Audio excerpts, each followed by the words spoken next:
Hello மக்களே, welcome to bits and pieces. இந்த வீடியோவில் நம்ம என்ன பார்க்க போறோம் அப்படின்னா ஆர்டிகல் 14. ஆர்டிகல் 14ல இந்தியன் கான்ஸ்டிடியூஷன் என்ன சொல்லியிருக்காங்க அப்படின்னா, அதுக்கு முன்னாடி இதுக்கான ரீசன் வந்து நீங்க எங்கேயும் பார்த்துருக்க மாட்டீங்க. என்ன அப்படின்னா, difference between equality before law and other thing என்ன அப்படின்னு பார்த்தீங்க அப்படின்றால் ஈக்குவல் ப்ரொடெக்ஷன் ஆஃப் லாஸ். இது ரெண்டுக்கும் டிஃபரன்ஸ் என்ன? ஃபர்ஸ்ட் நம்ம வந்து என்ன படிச்சிருப்போம், ஒன்று வந்து யூஎஸ்ஏங்க, ஒன்று வந்து யூகேங்க, அவ்வளோதான் தெரியும். ஆனால் அதுக்கு ரீசன் என்ன அப்படின்னு பார்த்தீங்கன்னா ரொம்ப இன்ட்ரெஸ்டிங்காக இருக்கும். ஈக்குவாலிட்டி பிஃபோர் லா எங்கிருந்து எடுக்கப்பட்டது அப்படின்றால் யூகே.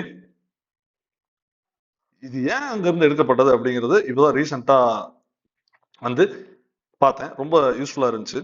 அதான் உங்கள்ட்ட ஷேர் பண்ணிக்கலாம் அப்படின்னு சொல்லிட்டு. ஓகே, ஈக்குவாலிட்டி பிஃபோர் லா எங்க இருந்து எடுத்தாங்க? யூகே. ஏன் யூகேல இருந்து எடுத்தாங்க அப்படின்னு பாத்தீங்கன்னா, ஈக்குவாலிட்டி பிஃபோர் லா அப்படின்னா சட்டத்தின் முன் அனைவரும் சமம், எல்லாருமே சட்டத்தின் முன் சமமா இருக்கணும்.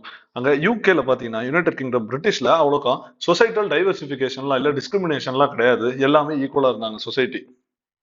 அதனால எல்லாரும் சமமா இருக்க வேண்டும் என்கிற ஒரு தாட் ப்ராசஸ்க்குள்ள போறாங்க. காமன் லா பேஸ் பண்ணி கொண்டு வரப்பட்டது. எல்லாரும் சமம், விச் மீன்ஸ் யூகேங்கிற ஒரு வீடை பார்த்துக்கோங்க. இந்த வீட்டுல வந்து ஒரு பாகுபாடே இல்லாம இருந்துட்டு இருக்காங்க. அதனால சட்டத்தின் முன் அனைவரும் சமம் அப்படிங்கிற ஒரு கான்செப்ட் மட்டும் கொண்டு வர்றாங்க. அதான் ஈக்குவாலிட்டி பிஃபோர் லா, எல்லாத்துக்கும் முன்னாடி சட்டத்தின் முன் அனைவரும் சமம். ஈக்குவல் ப்ரொடெக்ஷன் ஆஃப் லாஸ் இது எங்க இருந்து எடுத்திருக்காங்க அப்படின்னா யூஎஸ்ஏல இருந்து நம்ம எடுத்திருக்கோம். சரிங்களா? யூஎஸ்ஏல ஏன் இங்க இருந்து எடுத்தாங்க அப்படின்னா, யூஎஸ்ஏல அங்க வந்து நிறைய டிஸ்கிரிமினேஷன் இருந்துச்சு. என்ன அப்படின்னா ரேசியல் டிஸ்கிரிமினேஷன் இருந்துச்சு. சிவில் வார் 1868 அப்பதான் இந்த northern northern states, southern states அப்படின்லாம் இருக்கு. ஸ்லேவரினால என்ன பண்றாங்கன்னா டிஸ்கிரிமினேஷன் அங்க நிறைய இருக்கு. ஸோ என்ன பண்றாங்கன்னா, after 14th amendment, after civil war, Abraham லிங்கனுக்கு அப்புறம் என்ன பண்றாங்கன்னா 14th அமெண்ட்மெண்ட்ல ஈக்குவல் ப்ரொடெக்ஷன் ஆஃப் லாஸ் அப்படின்னு சொல்லி கொண்டு வராங்க. ஈக்குவல் ப்ரொடெக்ஷன் ஆஃப் லாஸ் அப்படின்றால் எல்லாரும் சட்டத்தின் முன் அனைவரும் சமம். அது மட்டும் கிடையாது. இப்போ சமமானவர் சமமான முறையில் ட்ரீட் பண்ணப்படுவார், சரிசமம் இல்லாதவர் அந்த மாதிரி ட்ரீட் பண்ணப்படுவார். விச் மீன்ஸ் இந்த இமேஜ் பாத்தீங்க அப்படின்றால் தெரியும். இது வந்து ஈக்குவாலிட்டி பிஃபோர் லா. இந்த இமேஜ் வந்து பாத்தீங்கன்னா ஈக்குவல் ப்ரொடெக்ஷன் ஆஃப் லாஸ். அதாச்சும் என்னன்னா, likes will be treated alike. நீங்க வந்து பணக்காரர் அப்படின்றால் உங்களை வந்து ஒரு மாதிரி ட்ரீட் பண்ணுவாங்க. இல்ல நீங்க வந்து நான் வந்து ஒரு ட்ரைபல் குரூப்பை சேர்ந்தவன், சோசியோ எக்கனாமிக்கலா பேக்வர்டா இருக்கவன் அப்படி என்றால் என்ன பண்ணுவாங்கன்னா, உங்களுக்கு வந்து சில ரிசர்வேஷன்ஸ், அது மாதிரி சில குஷன் வந்து கவர்மெண்ட் சைடு கொடுப்பாங்க.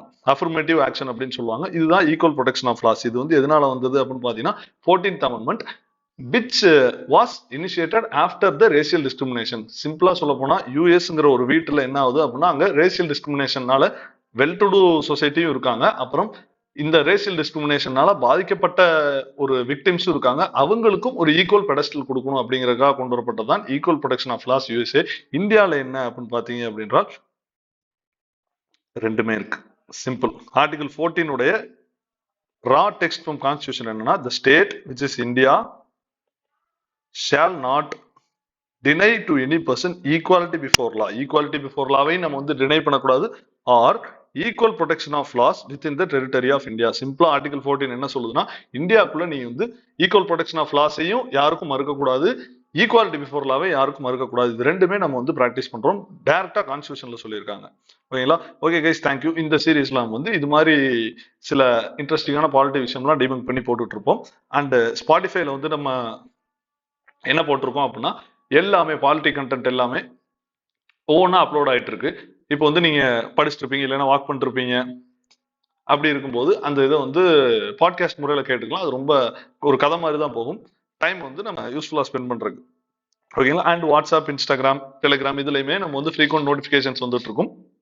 போடுற வீடியோலாம் அங்கதான் வந்து ஃபர்ஸ்ட் லிங்க் வரும். So please don't forget to subscribe our channel.